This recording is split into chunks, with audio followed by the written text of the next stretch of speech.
기도하고 하나님께 예배하겠습니다. 사랑이 많으신 주님, 오늘도 이 우중에도 우리를 불러주셔서 하나님께 예배하게 하시니 감사합니다. 예배할 때 하나님만 주실 수 있는 은혜로 우리를 충만케 하실 것을 믿습니다. 세상 그 어떤 것도 줄 수 없는 주님의 은혜, 주님의 평강, 주님의 기쁨으로 충만한 시간 되게 하여 주옵소서. 잠언 신령들 가운데 하나님의 성령으로 충만케 하여 주옵소서. 하나님의 은혜가 가득한 귀한 시간 될 줄 믿고 예수님의 이름으로 기도드렸습니다. 아멘.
평생에 놓을 수 없는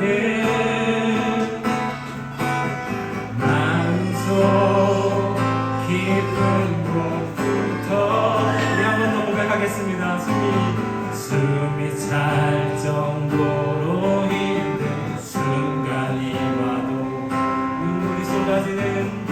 눈물이 쏟아지는 슬픔이 와도 내 평생에 놓을 수 없는 마음속 깊은 곳부터 예배하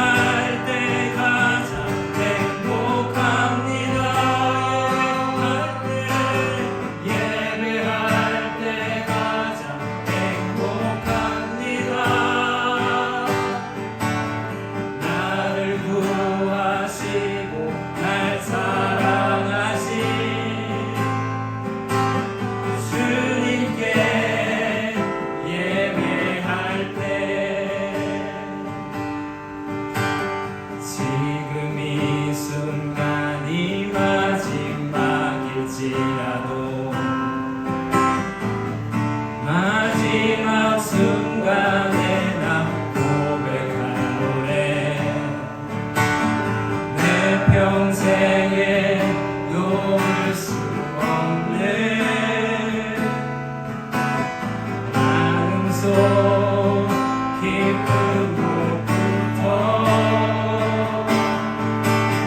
예배할 때 가장 행복합니다.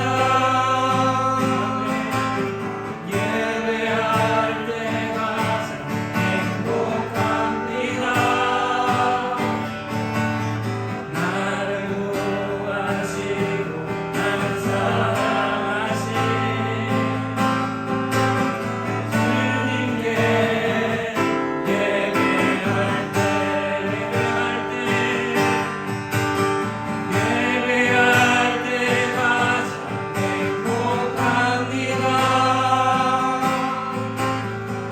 예배할 때 가장 행복합니다. 나를 구하시고 날 사랑하신 주님께 예배할 때. 아멘. 이 시간에 함께 기도하고 또 찬양하겠습니다. 제가 있는 예배소서 저희는 온라인 교회라서 조그마한 공간에서 예배를 드리는데 그 건물의 지하는 상가 노래 주점이 있습니다. 제가 이제 말씀을 준비하고 예배를 준비하는 토요일이 되면 그 지하에서부터 소리가 들려요. 아주 신나는 흥에 겨운 소리들이 들립니다. 그러면서 생각해요. 저들이 왜 이렇게 밤 늦게까지 저렇게 술을 마시고 노래하고 즐거워할까? 술 마시는 기쁨을 알았기 때문이죠. 노래하는 기쁨에 빠져있기 때문이죠. 그리고 생각해요. 지금 나는 왜 이거 하지? 나는 왜 밤새도록 설교 준비하고 예배 준비하지? 나는 하나님이 좋기 때문에, 나는 예배가 좋기 때문에. 생각해요. 저들보다 내가 훨씬 더 기뻐야지.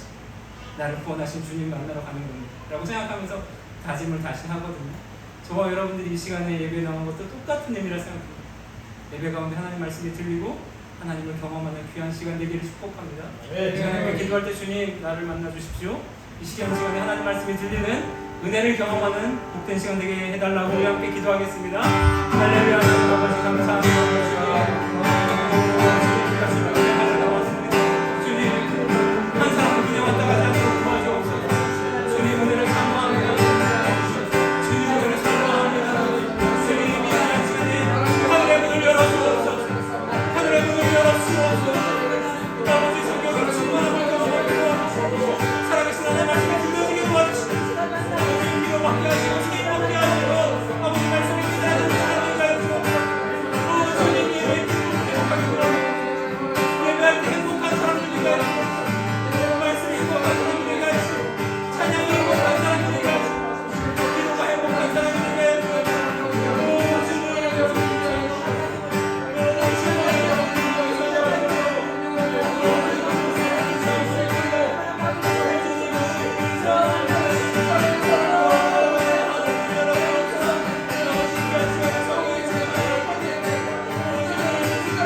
깊은 곳부터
사랑하는 사람들이 우리 모두가 되게 축복합니다. 네. 아멘. 우리 힘차게 우리 에바다 웃으시면서 찬양하겠습니다.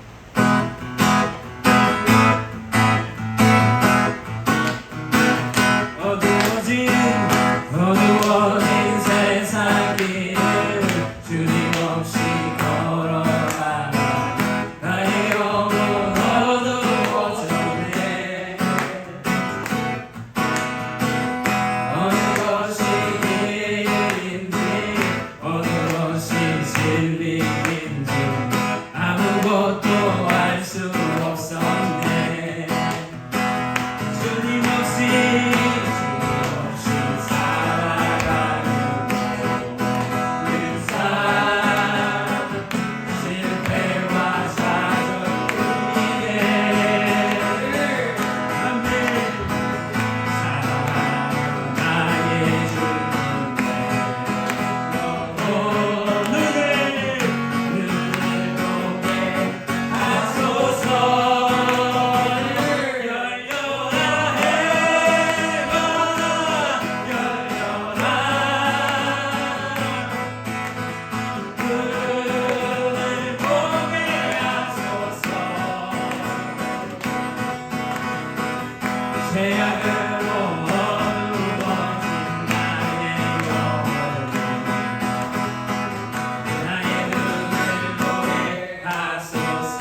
제가 그 상의를 벗어도 될까요? 예.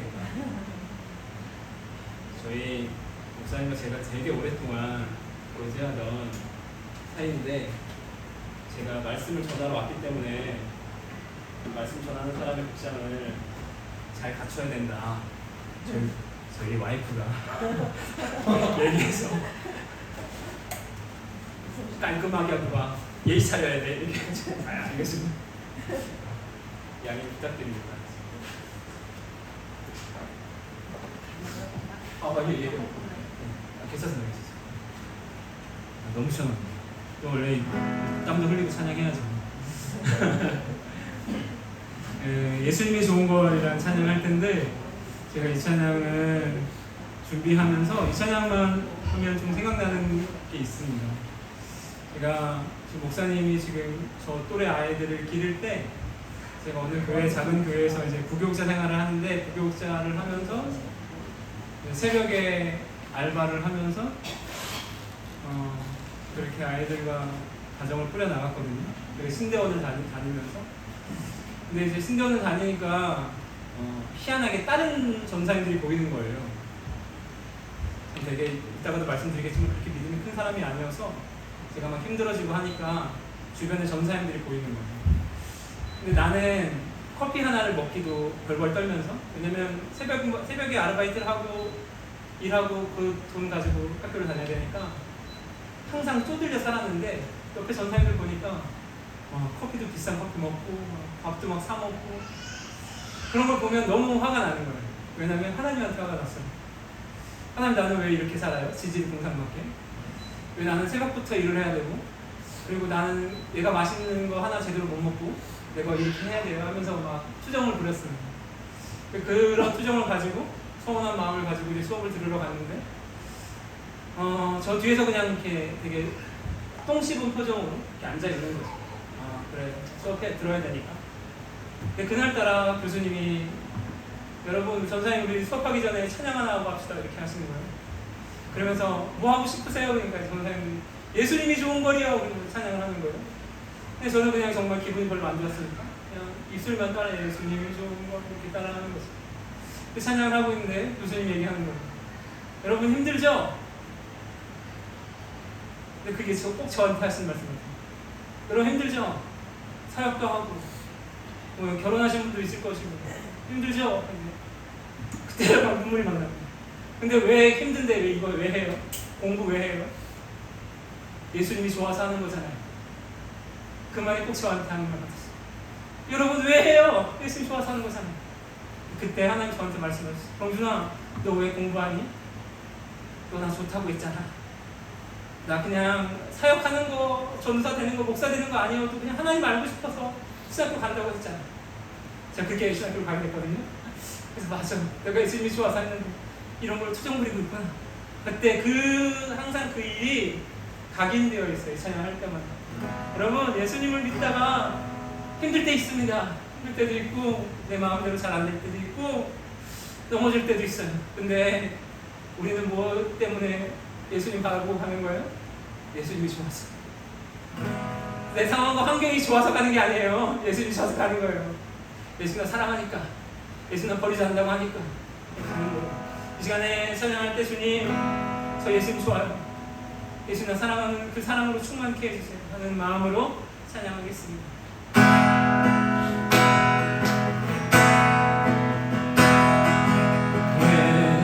예수님이 좋은 것 어떡합니까?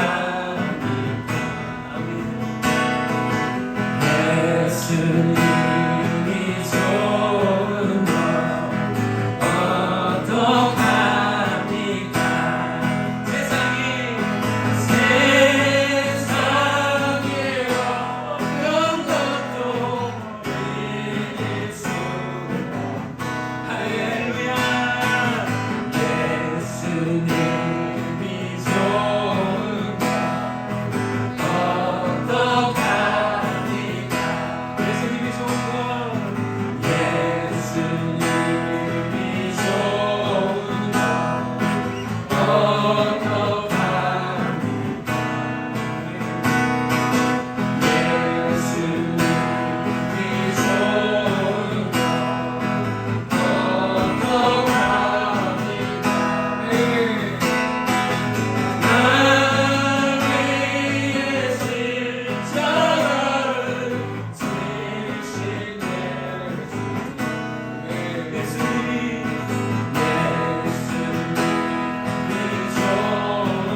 하시고 특별히 저 우리 목사님을 위해서도 기도 부탁드립니다. 제가 목사님이 이제 금요일 예배를 인도 좀 해줬으면 좋겠다라는 말씀을 저한테 하셨을 때 때가 됐구나 이렇게 생각했어요. 왜냐하면 제가 목사님이 개척한다고 하셨을 때 여러분 목사님 주변에 많은 지인들을 찾아다니면서 먼저 개척한 사람들을 찾아다녀서 물어본다고 하시더라고요. 그 중에 한 사람이 저였어요. 제가 조금 일찍 개척했거든요. 저는 온라인 교회를 개척했는데 그러면서 나 개척을 할까 말까 고민인데 어떻게 했으면 좋겠니? 이렇게 저한테 물어봤어요. 그때 제가 개척 너무 좋아 이렇게 얘기했거든요. 사모님 죄송합니다. 제가 알겠다. 뭐 저 때문에 개척한 건 전혀 아니지만 그래 어쨌든 목사님이 개척하는데 조금의 숟가락을 내어줬기 때문에 푸시를 얻기 때문에 내가 목사님 하시는 일에 또 더 기분을 북돋아 드려야 되겠다 이런 약간의 부담감을 가졌어요. 그렇기도 했고 또 저도 지금 지금 상황 다 아시겠지만 여러분들이 개척한 교회들이 대부분 다 고만고만합니다. 정말 주의 은혜로 살아요.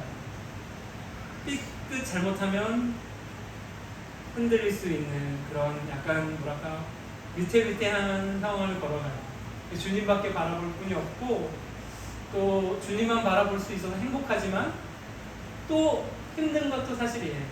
그래서 이 시간에 함께 기도하실 때 여러분들 첫 번째는 여러분들의 심령을 가지고 주님 제가 주님 앞에 나왔습니다. 내가 기대하는 것보다 더 큰 갑절의 은혜를 충만케 해주세요. 이렇게 기도하시고 특별히 우리 원승 목사님과 부족한 저를 위해서 하나님 강권적으로 은혜를 허락하셔서 이 귀한 시간에 이 귀한 시대를 주님의 말씀으로 이끌어갈 수 있는 하나님 사람 될 수 있도록 도와달라고 이렇게 두 가지 놓고 함께 기도했으면 좋겠습니다. 우리 주님의 이름 크게 부르고 기도하겠습니다. 주여!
그냥 못한 주님의 은혜 그 은혜 내 맘에 영원히 나를 붙들고 가네 그 은혜 영생에 영원히 나를 일으키시네 아멘 그 은혜 내 맘에 영원히 나를 붙들고 가네 그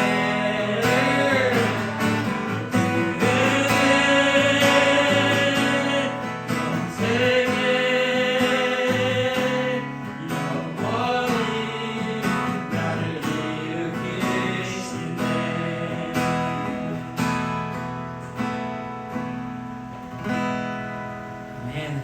하나님 말씀 보겠습니다.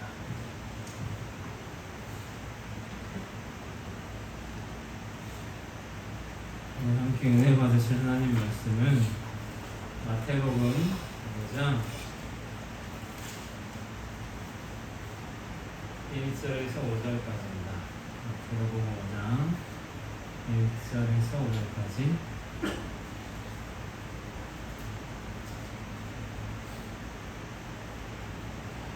찾으셨습니까? 제가 한 절, 여러분들이 한 절 이렇게 나눠서 읽겠습니다.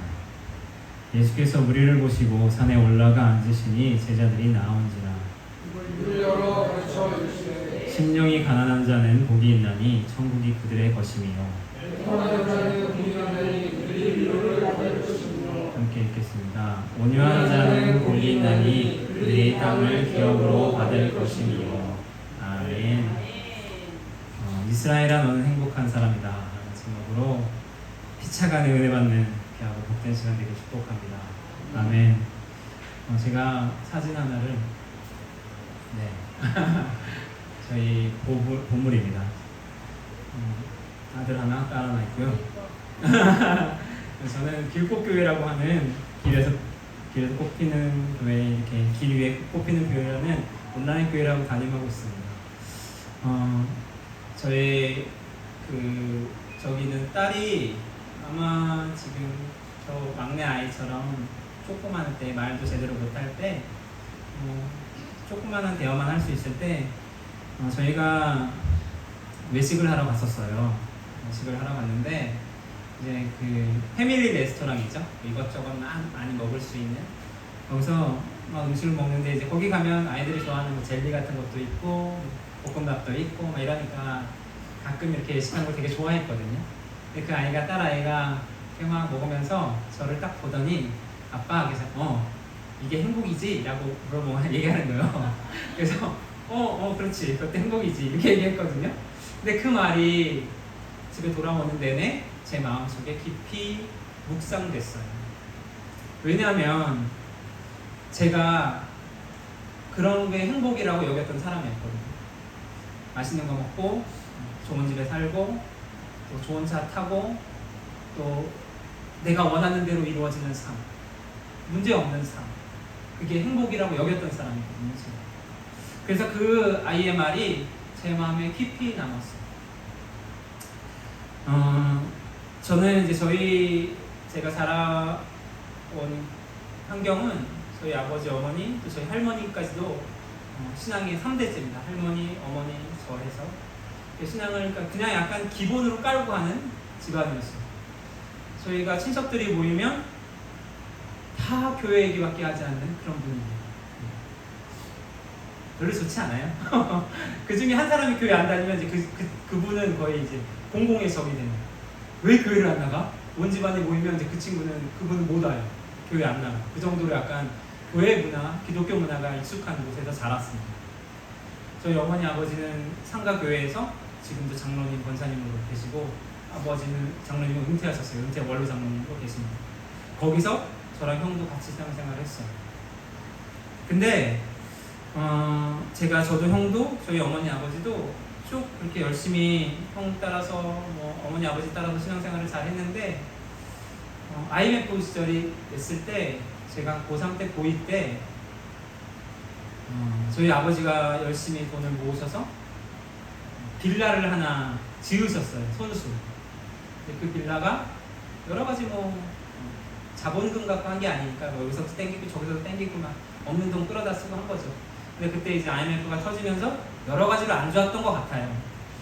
그러니까 저는 저희 아버지랑 어머니 사정을 몰랐고 그냥 이렇게 그 집에서 누워 있는데 어느 날 얼굴 모르는 사람들 아저씨들이 와서 저희 집에 누워 계시고 찾아오고 너희 엄마 어딨냐 찾아오고 하는 일들이 시작됐습니다. 저희 IMF 때. 그러면서 저희는 도망 다니기 시작했고 저희 어머니는 죽은 사람이 됐어요. 전화 오면 뭐 은행입니다, 카드입니다 하면 그런 사람 없는데요. 우리 어머니 집에 그분 집 나갔는데요. 이렇게 거짓말해야 되는 어머니 옆에 있는데 그런 삶이 시작됐어요. 근데 문제는 그렇게 되니까 제 마음에 하나님에 대한 이상한 분노가 생겼습니다. 아까 얘기했던 것처럼 제 믿음의 수준이 그만한 수준이었던 거예요. 내가 우리 하나님, 우리 아버지 어머니가 하나님을 얼마나 열심히 섬겼는지 내가 알고 나도 다른 친구들보다 그렇게 크게 엇나가지 않았는데 하나님이 나한테 이래? 하나님이 우리 집한테 이런다고? 그럼 나 하나님 못 믿지. 이런 이상한 생각이 들어오기 시작해서 그때부터 아주 크게 엇나가기 시작했어요. 제가 이런 하나님을 내가 모셔야 될 이유가 있나?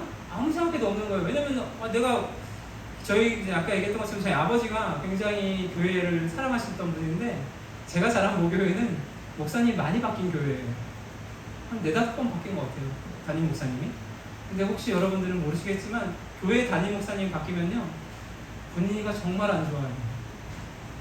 성도님이랑 성도님들 사이에도 안 좋은 일들이 생기고 목사님과 성도사님들도 좋을 수가 없어요. 교회 안에요 차가운 바람이 돌아요. 저는요 교회는 따뜻한 은혜의 바람이 돌아야 교회라고 생각합니다. 교회는 성령님의 바람이 부는 곳이에요. 할렐루야. 네. 저는 이 세움교회가 하나님의 성령님의 따뜻한 바람만 불기를 축복합니다. 네. 목사님을 통해 성도님들을 통해 저분 보니 예수님 닮았네, 저분 보니 예수님 만나는 것 같네 라는 얘기만 들려지기를 축복해요. 근데 제가 자란 모교회가 그런 일들이 많았거든요. 근데 교회 안에 성도님들 사이에 막 안 좋은 일들이 벌어지니까 근데도 저희 아버지가 한 번도 목사님을 대적하는 편에 쓰지 않았어요. 제가 지금도 기억나는데 어떤 분이 오셔서 우리 아버지한테 장로님, 그때 장로님이 안 들었어요. 장로님, 목사님을 바꿔야 될 것 같습니다. 아니 왜 그런 얘기를 자기들끼리 해요? 지금 생각해 내가 이제 목사가 되니까 희한하네. 그때 몰랐는데 어쨌든 장로님, 목사님 바꿔야 될 것 같습니다. 목사님이 영 이게 교회를 하기에는 안 될 것 같습니다. 그러면서 이제 그런 마음을 먹은 분들이 많다는 거예요. 그러니까 우리 아버지도 거기에 끼어자, 동참해라 이런 거죠. 그때 지금도 제가 기억나는 우리 아버지의 말씀은 내가 배운 건 없지만 하나님의 종을 가슴 아프게 하면 안 된다는 건 내가 알고 있습니다. 그래서 끝까지 목사님 편을 쓰셨어요. 막 성도님들이 나가가지고 바로 옆에 있는 데서 교회를 세우고 이런 일이 있었는데도 끝까지 교회를 섬겼어요. 그러니까 내가 딴 건 몰라도 우리 어머니 아버지가 교회를 그렇게 섬긴 걸 아는데 나는 뭐 개척관처럼 살았다 하더라도 이런 일을 하시면 되나? 라는 생각에 분노가 막 일어났던 것 같아요. 지금 생각하면 제 믿음의 수준이 그 정도였는데 그때는 막 그렇게 힘들었죠. 그리고 그래서 제가 하나님께로 돌아오고 난 다음에 우리 딸의 말과 이 복에 대한 말씀이 굉장히 제 마음에 걸림이 많이 됐어요. 그러니까 넘어가지지가 않는 거예요. 복에 대한 말씀을 보면. 왜냐하면 내가 그걸 복이라 여겼으니까. 맛있는 거 먹고 문제 없고 내가 기도하면 다 되고 이런 걸 복이라 여겼던 사람이니까 내 마음대로 안 되면 화내고 막 이랬거든요. 하나님한테 화내고 하나님 왜 이러지? 이런 하나님이 어딨어? 막 이렇게 하니까 복이 뭔가에 대해서 굉장히 제 마음속에 깊이 묵상이 됐어요. 그러다가 어느 날 이 말씀이 제 안에 확 들어왔습니다. 오늘 말씀 1절은 3절 뭐라고 얘기해요? 심령이 가난한 자는 복이 있나니 천국이 그들의 것입니다. 아멘. 이 말씀을 성경책을 쭉 읽어나가는데 그냥 문득 아니 심령이 가난한 게 왜 복이야? 애통하는 게 왜 복이야? 기뻐해야지. 눈물이 없어야지. 이게 왜 복이야? 그냥 문득 제 생각에 그렇게 든 거예요. 제 마음 가운데. 그리고 온유한 게 복이 있다고. 근데 여러분 세상 살아보시면 알잖아요. 전 직장생활을 오래 했거든요. 온유하면 딱 뒤통수 맞기 좋습니다. 온유한 성품의 사람 딱 뒤통수 맞기 딱 좋아요. 세상은요 진짜 어떻게 하면 내가 너 빼먹을 거야 이렇게 노리는 사람들이 전부는 아니지만 착한 사람들도 많지만 그런 사람 많거든요. 그러니까 이게 복이라고? 여러분들은 안 그러시겠죠? 저는 믿음이 없어가지고 이렇게 맨 처음에 묵상이 됐어요. 그러면서 이 말씀을 가지고 며칠 동안을 고민했어요. 하나님, 저는 하나님 말씀이기 때문에 저는 믿어요. 그런데 이 말씀이 무슨 뜻일까요? 이 말씀을 어떻게 내가 이해해야 될까요? 이런 마음 기도했어요. 여러분, 하나님의 말씀은요 바로바로 깨달아지는 것도 있지만 여러분과 저의 마음 가운데 질문으로 오시는 말씀도 있어요. 이게 무슨 말씀이지? 이게 무슨 뜻이지? 왜 나한테 이런 말씀을 하시지라는 말씀을 그냥 넘어가시면 안 됩니다. 그럼 제가 이 말씀을 묵상하면서 하나님이 저한테 이렇게 얘기하셨어요. 경준아, 너 진짜 심령이 가난하게 복이라고 믿니? 믿죠. 하나님 말씀이니까. 그리고 이 말씀을 제가 믿어요. 심령이 가난해야 천국을 볼 수 있다는 것도 믿어요. 심령이 가난하지 않으면 절대 천국 없어요. 제가 이렇게 하나님이랑 대화하듯이 얘기를 하다가 하나님 그때 저에게 말씀하셨어요. 무슨 말씀이냐? 경준아, 진짜 복이 뭔지 알아? 깨닫는 게 복이야. 뭘 깨달아요? 하나님 앞에서 내가 가난함을 깨닫는 게 복이야. 할렐루야. 네. 여러분이 하나님 앞에 내가 정말 심령이 가난하고 나는 아무것도 아닌 존재임을 깨달을 수 있습니까? 그러면 복 받은 사람이에요. 왜냐? 세상 사람들은 이걸 몰라요. 나는 하나님 없어도 괜찮아. 나는 하나님 없어도 잘 살 수 있어 라고 생각하는 사람들이 세상 사람들입니다. 자기는 심령이 가난함을 깨닫지 못해요. 그러니까 하나님을 의지하지 않고 삽니다. 사랑하는 저와 여러분들이 내가 하나님 앞에서 난 정말 가난한 사람이구나, 하나님이 도와주시지 않으면 아무것도 못하는 사람이구나, 그걸 깨달을 수 있기를 축복합니다. 아멘. 그 깨닫는 게 복이에요. 그리고 하나님이 나에게 깨달음을 주셔야 내가 하나님 앞에 천국을 소유한 사람으로 살 수 있게 됩니다. 아멘. 창세기 1장 7절 말씀을 보면 이런 말씀이 있어요. 넘어가 주시면 사실은 이제 세상 사람들은 뭐 자기가 심령이 가난을 모르지만 사실 모든 인간은 다 심령이 하나님 앞에서 가난한 사람들입니다. 그래서 창세기 1장 7절 말씀 읽어볼까요? 시작. 여호와 하나님이 땅의 흙으로 사람을 지으시고 생기를 그 코에 불어넣으시니 사람이 생명이 진지라. 아멘. 이게 우리가 잘 아는 말씀인데 여기서 하나님이 지으신 첫 사람의 이름이 뭐예요?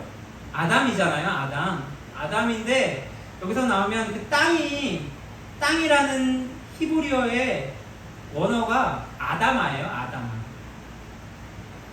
하나님이 창조하신 사람의 이름이 아담이고요. 땅이 아다마예요. 그건 무엇을 뜻하냐면, 야, 너는 하나님이 생명 주지 않으면 아무것도 아닌 흙덩어리야, 이런 뜻입니다. 이게 성경이 말하는 사람에 대한 원리예요. 사람을 정리하는 게 그겁니다. 너희는 주님이 생명 주신 분이 너희 마음에 생명 주지 않으면 너희는 그냥 흙덩어리야. 너희는 먼지에 불과해. 이 얘기를 창세기에서 가르쳐주고 있는 거예요. 믿으시나요?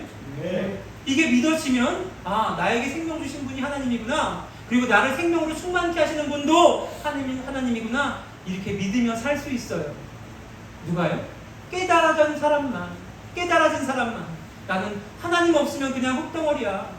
하나님이 도와주시지 않으면 나는 그냥 흙덩어리야. 그 깨닫는 사람만 하나님 앞에서 심령이 가난한 자로 살 수 있어요. 할렐루야. 아멘. 그래서 오늘 말씀 창세기 1장 7절 말씀을 잘 보면 핵심을 보면 뭐냐면 하나님께서 우리에게 들려주시고 싶은 건 복받은 사람으로 살 수 있게 하는 거는 크게 두 가지입니다. 하나는 나를 깨닫는 거예요. 내가 누군가? 내가 누구야? 나 잘 먹고 건강하고 내 손으로 돈 벌 수 있고 내가 내 멋으로 내 계획으로 내 인생 잘 살 수 있어 라고 하는 게 사람이 아니라 너는 하나님이 생명 주지 않으면 살 수 없는, 숨 쉴 수 없는 존재야. 나를 깨닫는 게 복받는 것입니다. 할렐루야. 그 다음 두 번째로 뭐냐, 하나님이 어떤 분인지를 깨닫는 것입니다. 두 가지를 깨달으며 사는 거예요. 그렇게 깨달은 사람들이 신령의 가난함을 깨달아서 내가 하나님 없으면 가난하게 살지, 하나님이 은혜 주셔야 내가 살 수 있어 라는 마음으로 천국을 소유하며 사는 거예요. 아멘. 네. 저와 여러분들에게 하나님께서 날마다 이 은혜를 주시기를 축복합니다. 네. 아멘. 그래서 신명기 33장 29절인데요.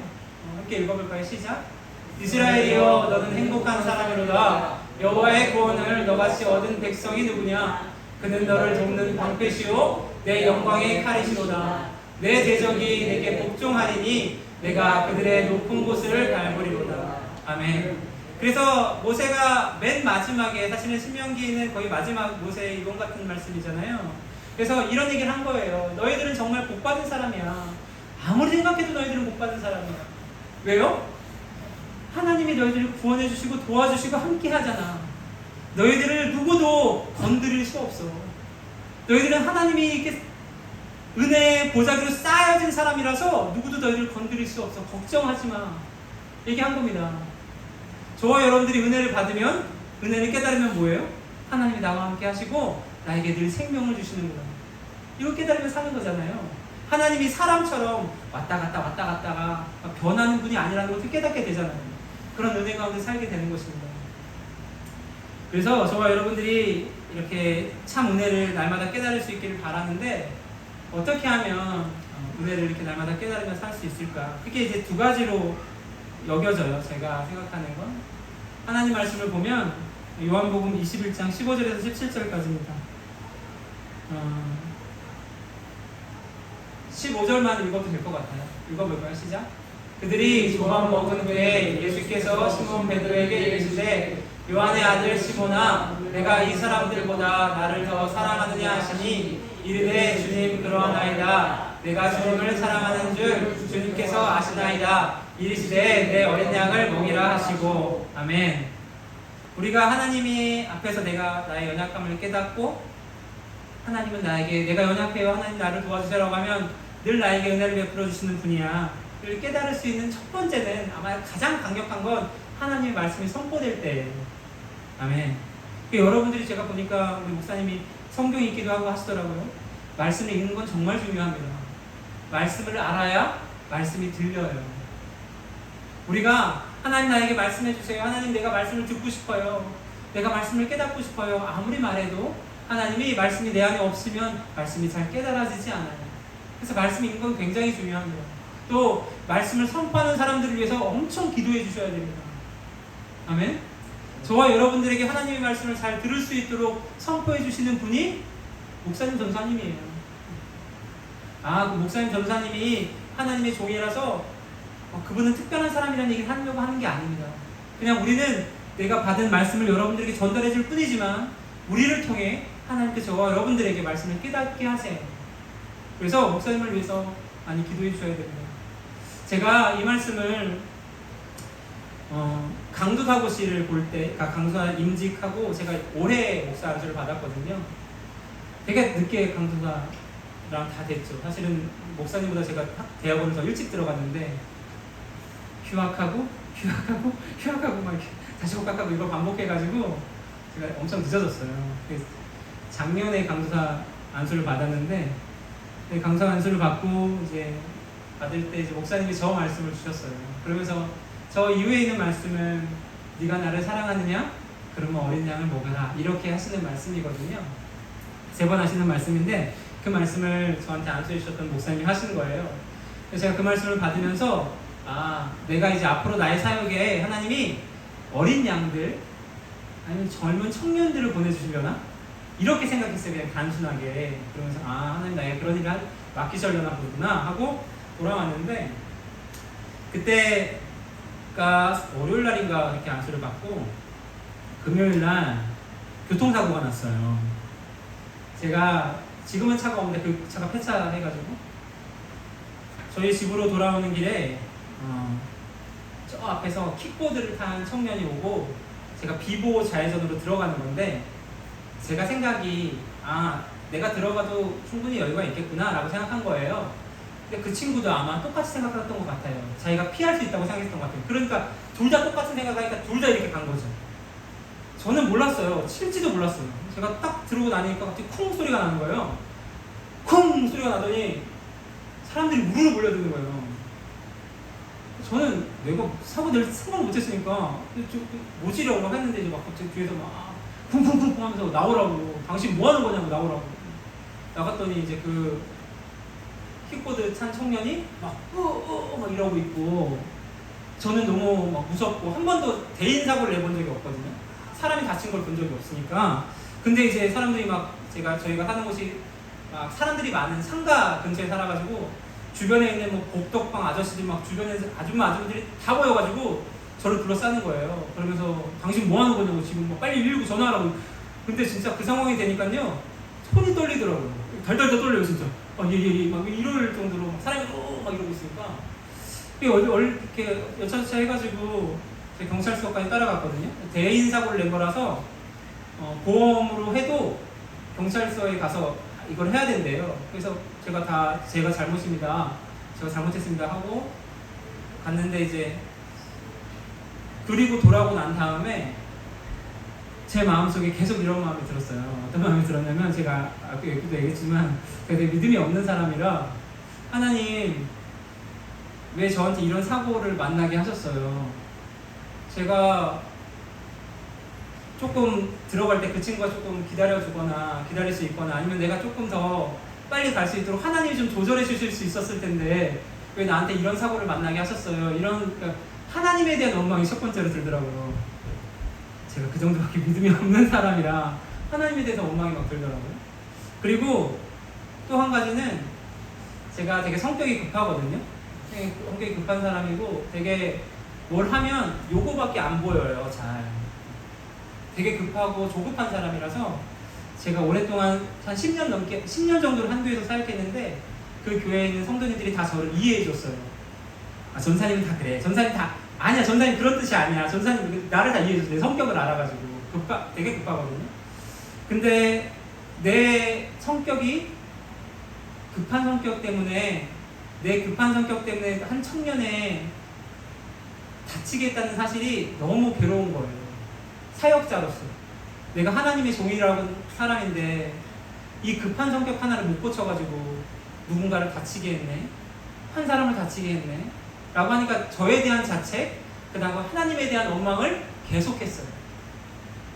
그리고 또 이게 상황이 안 좋아지려고 하니까 이게 그분이 저한테 전화 와가지고 그 당사자 다친 사람이 전화 와가지고 합의서를 써줘야 제가 형사 고소가 안 되는데 합의서를 못 써주겠다는 거예요. 제가 보험 다 처리해드리고 보험이 끝나도 제가 무슨 후유증이 생기면 제가 도와드리겠습니다, 제가 잘못했습니다라고 했는데도 처벌 불원서라고 하는 그걸 안 써주겠대요. 그러니까 그걸 안 써주면 저는 목회자로서 형사처벌을 받는 사람이 되는 거잖아요. 그러니까 이게 너무 상황이 이상해지는 거예요. 그 어머니가 전화 와가지고 당신 뭐하는 사람이거든, 내 아들이 다쳤는데 아니 그런 처벌을 하지 말아달라는 그런 얘기를 할 수 있냐, 어떻게 당신 이런 얘기 전화하지도 말라고 하면서 이렇게 저한테 화를 내는 거예요. 그래서 제가 아니요, 제가 다 도와드리겠습니다, 제가 잘못했습니다라고 했는데도 안 써주겠다는 거예요. 그러면서 그 경찰 아저씨가 저한테 얘기했어요. 이게 돈을 줘야 그 사람의 마음을 풀 수 있다.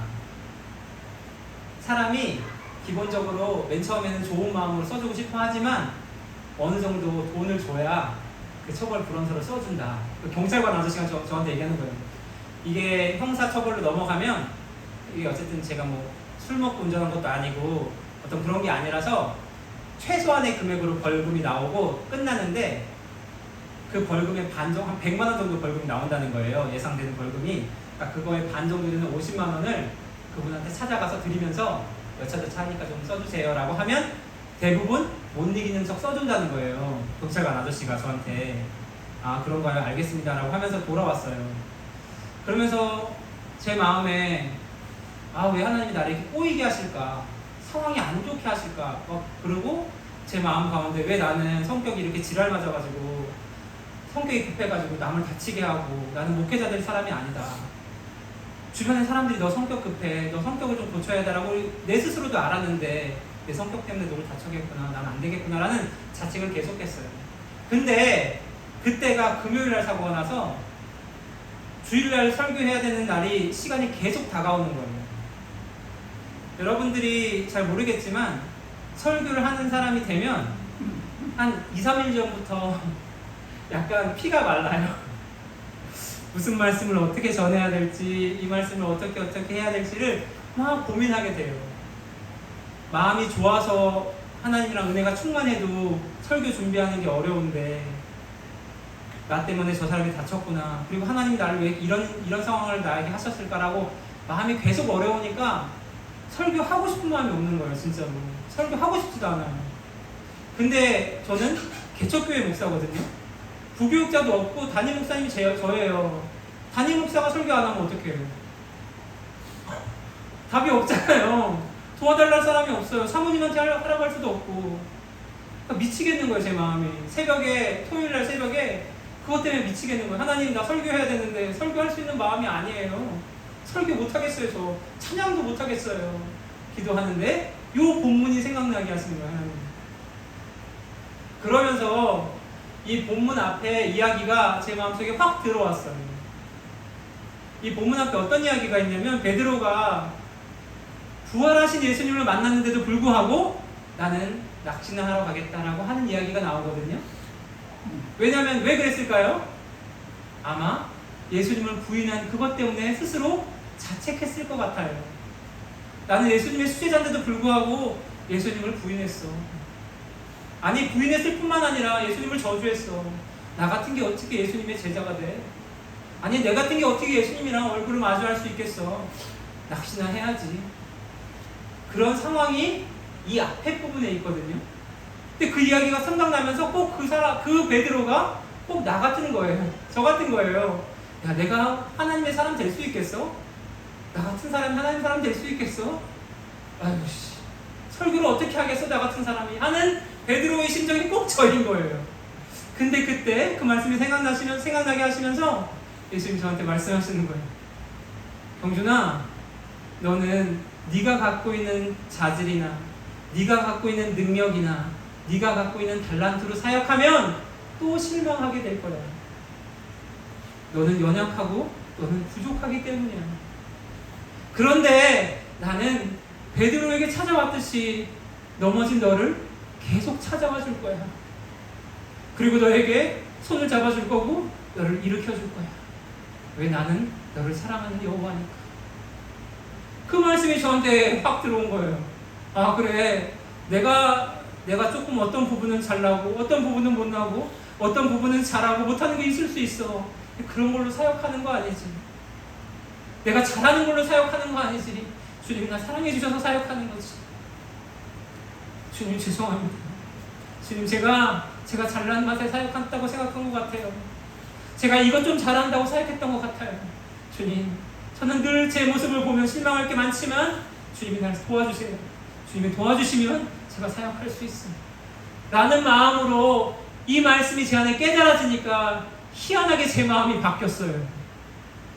여러분, 말씀이 저와 여러분들의 생각을 바꿉니다. 할렐루야. 말씀이 저와 여러분들의 감정도 바꿔요. 우리가 막 이것저것 사람들에게 상담받고 사람들한테 위로받고 막 영화도 보고 뭐도 하고 여러 가지 해서 우리의 감정이 바뀌지 않아요. 잠깐 그냥 그 생각 잊어버릴 뿐이지 우리의 마음과 생각이 변화되지 않아요. 우리의 생각을 완벽하게 변화시키고 치유시키는 분이 뭐예요? 예수님이에요. 그 예수님의 말씀이 우리에게 깨달아질 때 우리의 생각과 감정이 막 바뀌어요. 눈물이 기쁨으로, 부정적인 것이 긍정적인 것으로, 할 수 없는 내가 할 수 있는 사람으로 바뀌게 되는 건 하나님의 말씀의 능력이에요. 할렐루야. 저 여러분들이 말씀의 능력 가운데 사로잡힐 수 있기를 축복합니다. 말씀을 많이 읽으시기 바라요. 그 다음 어떤 일이 벌어졌을까요? 놀라운 거는 제가 이렇게 그렇게 해서 예배 드리고 하나님께 기도했어요. 하나님이 이 일 가운데 저한테 무엇이든 말씀하실 거를 제가 들을 수 있게 해주세요. 이 상황도 그냥 우연히 일어난 것이 아니니까 하나님 이 상황을 통해 저에게 말씀하고 싶은 것이 있으면 가르쳐 주세요. 라는 생각이 제가 바뀌었어요. 막 원망하고 불평했는데 그때 하나님 제가 근데 계속 이제 그 날짜가 있잖아요. 몇 월 며칠까지 그 사람에게 처벌을 원치 않는다라는 서류를 받아야 제가 이제 검사로 넘어가지 않으니까 그 날짜가 있으니까 하나님 제가 그 날짜까지 기다리기가 어려워요. 계속 그 날짜를 기다리면서 그 사람이 줄까 안 줄까를 마음 졸이고 살고 싶지 않아요. 차라리 큰 돈이지만 개척교회 목사에게 큰 돈이지만 50만 원을 줘서라도 이 상황을 끝내고 싶어요. 하나님. 그냥 차라리 끝내고 싶은데 괜찮을까요? 물어봤거든요. 하나님께 기도했더니까 하나님 저한테 경준아 네가 그 사람한테 사고 내고 싶어서 사고 냈니? 아니요. 네가 뭔가 악한 마음을 품고 사람을 다치게 한 거 아니잖아. 맞아요. 만약에 네가 네 아들이 친구랑 놀다가 실수로 어떤 친구를 넘어뜨렸는데 다쳤어. 그러면 그 친구 다친 게 의도적으로 다치게 한 게 아닌데 네 아들이 계속 걔한테 가서 죄송합니다. 미안해. 죄송합니다. 이렇게 하면 아빠인 네가 기분 좋니? 아니요, 싫죠. 내가 너의 아빠야. 경준아, 내가 너의 하나님이야. 네가 이렇게 무릎 꿇고 굽신굽신 하는 거 원치 않아. 기다려. 이렇게 하나님 저한테 말씀하시는 거예요. 저한테 그렇게 말씀하셨어요. 그냥 그렇게 말씀하셔서 제가 그 말씀을 믿었어요. 그리고 그냥 기다렸어요. 하루 날짜가 지나가는데 그냥 믿으면서 불안할 때 또 기도하고 믿으면서 불안하면서 그 약속한 날짜, 이 날짜가 지나가면 이제 검사한테 넘어가는데 그 하루 전날 그 친구한테 전화가 왔어요. 그 청년이 주짓수 운동하는 친구였거든요. 그러니까 제 마음에 한참 운동선수가 될 만한 친구를 내가 다치겠다는 것을 되게 죄책감을 많이 느꼈었거든요. 그 친구한테 전화가 와서 제가 그냥 써드리겠습니다. 오래 기다리게 해서 너무 죄송합니다 하면서 그냥 빨리 나오세요 이쪽으로 하면서 전화가 온 거예요. 그 친구한테 내가 전화한 것도 아닌데 그래요? 감사합니다 하고 제가 가는데 저희 와이프랑 저희 와이프가 되게 지혜로운 사람입니다. 그래서 제가 와이프가 여보 그 친구는 아무런 생각이 없겠지만 그 친구의 어머니가 뭐 20만 원 그때 막 이런 얘기를 막 했었거든요. 그러니까 최소한 그 어머니 때문이라도 20만 원 준비해서 갔으면 좋겠어. 그냥 이렇게 얘기해라고 해가지고 우리 와이프의 말을 잘 듣고 제가 20만 원을 챙겨서 그 친구를 만나러 갔어요. 그래서 그 친구가 써줬거든요. 죄송합니다 하면서 막 써줬어요. 근데 이제 제가 그 돈도 주면서 이게 웬 돈이야? 아니 그냥 뭔가 이제 아프거나 아니면 뭐 먹고 싶은데 딱 용돈 쓰세요. 제가 너무 죄송한 마음이 들어서 그래요. 그리고 저는 앞으로 목사가 될 사람인데 형제님을 위해서 제가 기도해드려도 될까요? 라고 얘기했더니 예 그러세요. 그래가지고 거기가 햄버거 가게였거든요. 햄버거 가게에서 그 친구가 저한테 손을 잡고 제가 손을 잡고 하나님 이 친구가 운동선수가 되고 싶은 사람입니다. 이 일 때문에 조금도 이 친구의 앞날이 막히지 않도록 주님 도와주세요. 오히려 이 친구가 하나님의 도우심을 경험할 수 있도록 도와주세요. 하고 기도하고 써놨어요. 그 친구는 아무런 뭐 은혜 받고 이런 거 없겠죠. 저만 혼자 기도한 거예요. 그리고 그 처벌 원치 않는다라는 서류를 가지고 경찰관 아저씨를 찾아갔죠. 그 형사님을 찾아갔어요. 형사님이 저를 보더니 어이구 얼마 드렸어요? 얼마? 저한테 얘기하는 거예요. 50만 원 드렸어요? 그러니까 아니 50만 원 안 드렸어요. 돈 안 드렸어요. 그 친구가 저한테 전화가 와서 써준다고 했어요. 그래요? 내가 이 형사 생활하면서 한 번도 그런 일이 없었는데 야 신기하네? 이러는 거예요. 어떻게 그런 일이 있지? 저한테 좀 얘기 좀 해주세요. 이렇게 얘기하는 거예요. 그분이 형사분이. 그래서 제가 참 이게 약간 신앙적인 부분이라 말씀드리기가 좀 그래요. 이렇게 얘기했거든요. 저는 이제 목사가 될 사람인데 이게 신앙적인 부분이 좀 있어가지고 좀 얘기하기가 좀 그렇네요. 이렇게 얘기했어요. 왜냐면 그분이 예수 믿는 사람인지 아닌지 어떻게 알아요? 그러니까 근데 그분이 갑자기 저한테 얘기해 주세요. 제가 사실은 교회 다닌 지 얼마 안 되는 사람입니다. 저도 좀 얘기 좀 해서 이러는 거예요. 그래서 이제 제가 이런 이야기를 했죠. 하나님이 너 내 아들이니까 걱정하지 마. 내가 할 테니까 기다려라고 하셨다고. 그래서 이런 일들이 벌어졌다고. 그러니까 그분이 저를 보면서 야 하나님이 진짜 말씀하시네? 아니 하나님 진짜 살았네? 살아있네? 저한테 이런 얘기를 하시는 거예요. 그러면서 야 너무 신기하네. 그래서 그 일이 되게 아름답게 마무리가 됐어요.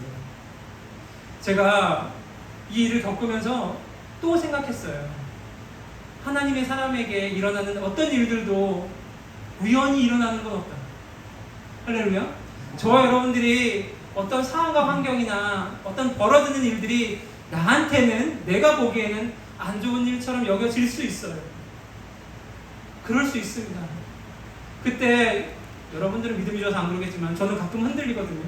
아, 왜 갑자기 나한테 이런 일이 벌어지지? 아, 또 왜 갑자기 이런 일이 벌어지지? 그럴 수 있어요. 근데 그때 뭐 하는 거예요? 오늘 말씀에 마태복음의 말씀으로 돌아오면 5장 4절에 이렇게 얘기해요. 애통하는 자는 복이 있나니 그들이 위로를 받을 것입니다. 아멘. 제가 이 말씀을 너무나 좋아하는 게 뭐냐면 하나님은 하나님 앞에서 울어도 돼 라고 하시는 분이에요. 할렐루야. 할렐루야. 너 내 앞에서 울어도 돼. 여러분 하나님 얼마나 좋은 분인지 아세요? 여러분 시편 말씀을 잘 보면요, 전 시편의 다윗을 엄청 좋아하는데 다윗은 하나님께 원망도 자주 하는 사람이었어요. 원망할 거면 하나님한테 하시면 하나님의 위로를 경험합니다. 근데 사람한테 하지 마세요. 사람한테 이러쿵 저러쿵, 사람한테 이러쿵 저러쿵 얘기하면 더 안 좋아져요. 관계도 안 좋아지고 해결되는 것도 별로 없어요. 근데 하나님한테 애통하고 하나님 앞에서 울며 기도하면 하나님의 위로를 경험합니다. 그때 하나님의 은혜를 경험하게 되는 거예요. 하나님 정말 좋은 분입니다. 그래서 제가 항상 이 말씀이 저에게 깊이 각인되어 있어요. 경준아, 너는 내 앞에서 울어도 돼. 다른 사람들 앞에서, 힘있고 능력 있는 사람들 앞에서 굽신거리지 마. 힘있고 센 사람들 앞에서 애통이 하지 마. 눈물 짓지 마. 너는 내 앞에서 우는 사람이야. 사랑하는 여러분, 정말 여러분들의 삶 가운데 내 뜻대로 왜 안 되고 내가 원하는 대로 안 되고 답답하고 그럴 때 하나님 앞에서 오시는 여러분들을 축복합니다. 그러면 하나님의 위로를 경험해요. 위로가 얼마나 대단하냐. 이게 복이라는 거예요. 복. 애통하는 자는 복이 있나니 그들이 위로를 받을 것이며. 아멘. 하나님의 위로가 얼마나 대단한 건지 아세요? 하나님의 위로가 왜 복인지 아세요? 여러분, 이 말씀을 잘 묵상해 보면 하나님의 위로를 경험하게 되면 애통하는 것이 문제가 되지 않기 때문에 복이라는 뜻입니다. 할렐루야. 여러분 잘 생각해 보세요. 세상의 복은 뭐예요? 내가 애통하는 문제가 있으면 그 애통하는 문제가 해결돼야 복이잖아요. 그죠? 내가 뭐 돈 문제가 걸려 있어, 아니면 사람 문제가 걸려 있어. 근데 이게 문제가 해결돼야 복인데 오늘 말씀은 애통하는 자는 복이 있대요. 왜요? 하늘의 위로를 경험하니까.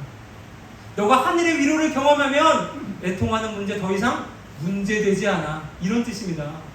할렐루야. 네. 그런 일들 많이 경험할 수 있게 되길 축복합니다. 야, 하나님의 위로를 경험하니까 나를 애통하게 하는 문제 더 이상 문제 아니네? 이건 문제도 아니었네? 그런 은혜로 충만한 저와 여러분 다 되길 축복합니다. 네. 아멘. 우리 찬양하고 기도할 때 시간이 좀 많이 지난 것 같아요. 우리 부흥 찬양 하시고, 맞죠 목사님? 8시 반까지죠? 아까. 네. 돌아가셔야 되잖아요. 저 화곡동에서 왔거든요. 근데 저희 목사님이 끝까지 저를 책임져 주신다고. 그래서 마음껏 하라고 해가지고 오늘 함께 찬양하고 기도해요.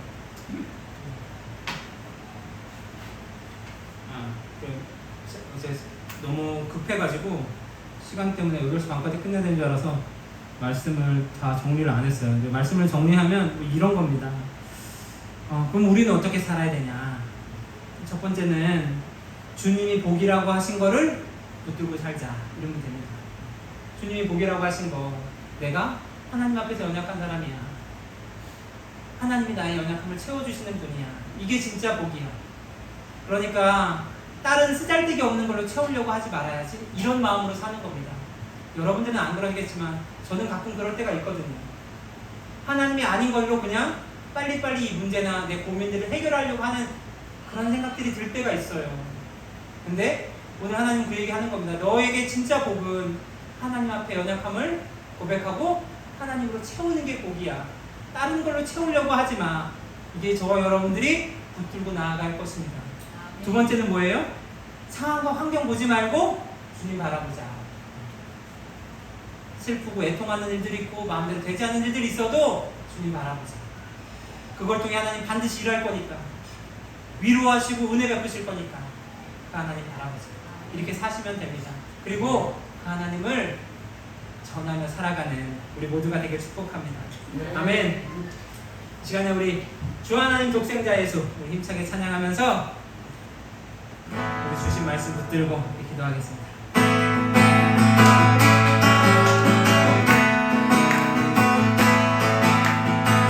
주 하나님 독생자 예수 나 위하여 오시었네.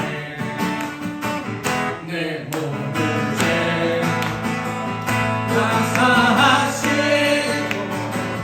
주에서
신령 강함을 고백하고 주님의 은혜를 구할 때 갑절의 은혜를 주신 하나님을 사랑합니다. 주님 귀한 시간에 주님 우리에게 은혜를 베풀어 달라고 우리 함께 기도하며 나아가겠습니다. 주여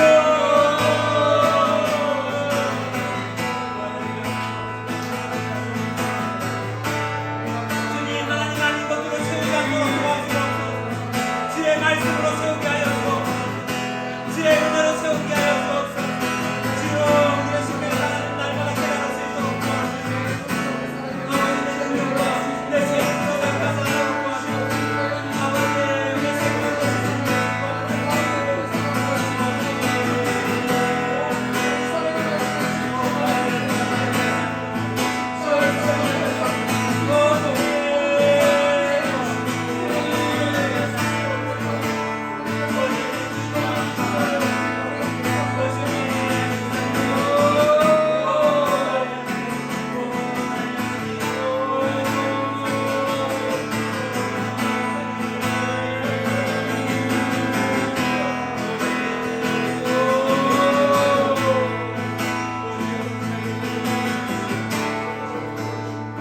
시간을 보내 기도할 때 주님 우리가 상황과 환경에 연연하지 않도록 하겠습니다. 주님 더 이상 상황과 환경에 매이지 않겠습니다. 상황과 환경 너머에 계신 주님 바라보겠습니다.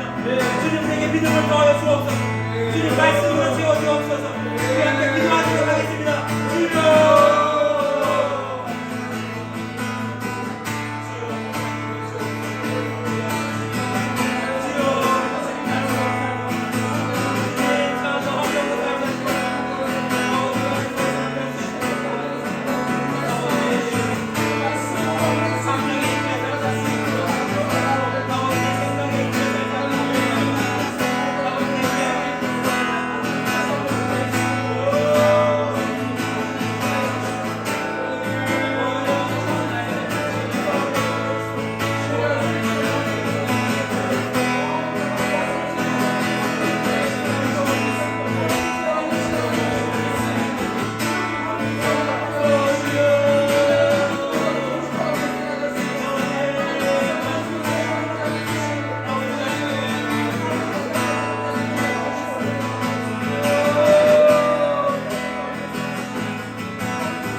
대한민국의 교회를 위해서 또 이 대한민국을 위해서 기도해 주셨으면 좋겠습니다.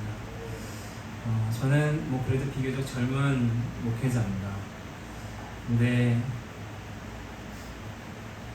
제가 이런 말씀을 드리는 게 굉장히 죄송하고 안타까운 이야기지만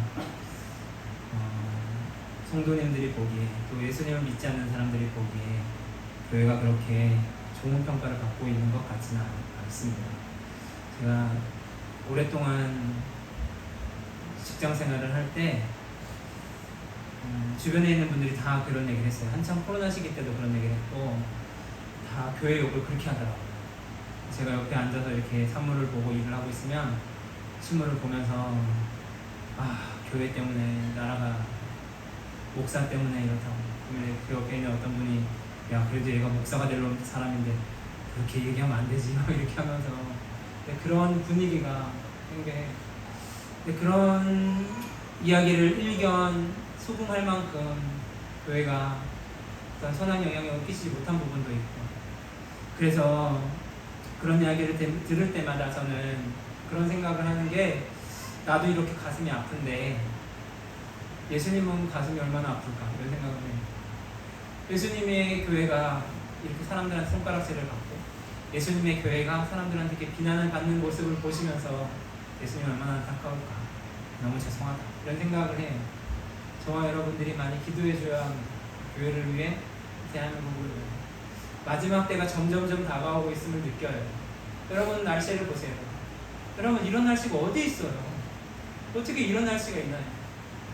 전 세계가 다 난리예요. 진짜 정말 믿지 않는 사람들이 봐도 이거는 진짜 마지막 때구나 날새구나 할 만큼 온 지구가 난립니다. 곳곳에 기근과 폭풍과 날씨의 변화가 있다고 성경에 기록되어 있어요.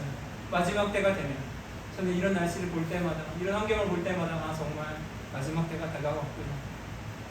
그러면 더 안타까워요. 하나님 마지막 그 은혜를 나에게 주세요. 하나님 세움교회 주세요. 마지막에 그 은혜를 하나님 주세요. 마지막 한 명 잃어버린 영혼을 찾을 수 있도록 하나님 나를 사용해 주세요. 세움교회를 사용해 주세요. 그렇게 기도할 수 있기를 축복합니다. 대한민국 교회가 다시금 하나님의 은혜로 충만할 수 있도록 도와주세요. 사람들이 교회 다니는 사람, 하나님의 사람들을 보고 너는 정말 대단하다 인정할 수 있는 하나님의 사람들이 더 많아질 수 있도록 대한민국에 은혜를 베풀어 주세요. 이 시간에 기도할 때 교회를 놓고 대한민국을 놓고 우리 함께 주님의 이름을 크게 부르고 기도하도록 하겠습니다. 주여!